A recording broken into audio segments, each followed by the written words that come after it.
بسم اللہ الرحمن الرحیم۔ امی محترم، آپ کیوں روتی ہیں؟ یوسف نے ماں سے دردمندانہ لہجے میں سوال کیا۔ اس وقت اس کی عمر 9 سال تھی۔ ہمارے محسن سلطان عماد الدین زنگی شہید کر دیے گئے۔ زبیدہ نے انتہائی رقت آمیز لہجے میں کہا۔ یہ المناک خبر سن کر یوسف بھی اداس ہو گیا اور اسے وہ مناظر یاد آنے لگے جب سلطان شہید اس کے ساتھ نہایت شفقت و محبت سے پیش آتا تھا۔ ایک بار عماد الدین زنگی نے موصل میں ایک خصوصی مجلس قرات آراستہ کی تھی۔ اس میں کم سن بچوں کو تلاوت قرآن کریم کی دعوت دی تھی اور ان میں 7 سالہ یوسف صلاح الدین بھی شامل تھا۔ عام طور پر علماء کے بچوں نے اس مجلس قرات میں شرکت کی تھی۔ صرف یوسف ایک سپہ سالار کا بیٹا تھا۔ پھر جب یہ قرات کا مقابلہ شروع ہوا تو کئی بچوں نے نہایت خوش الحانی کے ساتھ آیات مقدسہ کی تلاوت کی، مگر جب یوسف کی باری آئی تو اس نے سلطان عماد الدین زنگی کے ساتھ تمام شرکائے مجلس کو رولا دیا۔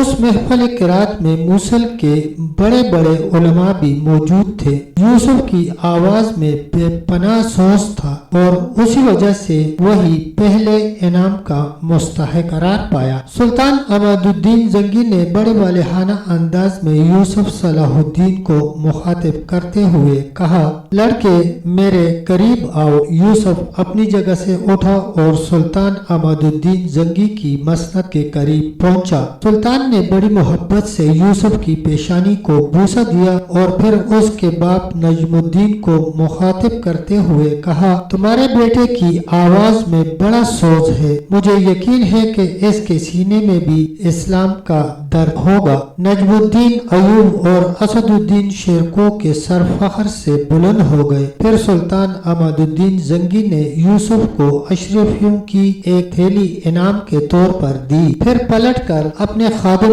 خاص سے کہا جو مسند کے نزدیک سلطان کے پیچھے کھڑا تھا، میری تلوار لے کر آ جاؤ۔ خادم خاص تیزی کے ساتھ محفل سے نکلا اور پھر کچھ دیر بعد ہی سلطان عماد الدین زنگی کی تلوار لے کر حاضر ہوا۔ یوسف صلاح الدین اشرفیوں کی تھیلی لیے خاموش کھڑا تھا۔ دوسرے شرکائے مجلس بھی حیرت و سکوت کے عالم میں تھے کہ آخر سلطان نے اپنی تلوار کیوں طلب کی ہے۔ پھر حاضرین مجلس کی یہ سکوت آمیز حیرت اس وقت دور ہوئی جب سلطان عماد الدین زنگی نے اپنی شمشیر یوسف کی طرف بڑھاتے ہوئے کہا، یہ تمہارا خصوصی انعام ہے۔ ایک قاری کو مجاہد بھی ہونا چاہیے۔ اس واقعے کو یاد کر کے یوسف کی آنکھوں میں آنسو آ گئے۔ اس نے رقت آمیز لہجے میں اپنی والدہ سے سوال کیا، سلطان کس جنگ میں شہید ہوئے؟ سلطان کو اللہ نے میدان جنگ میں شکست کا منہ نہیں دکھایا۔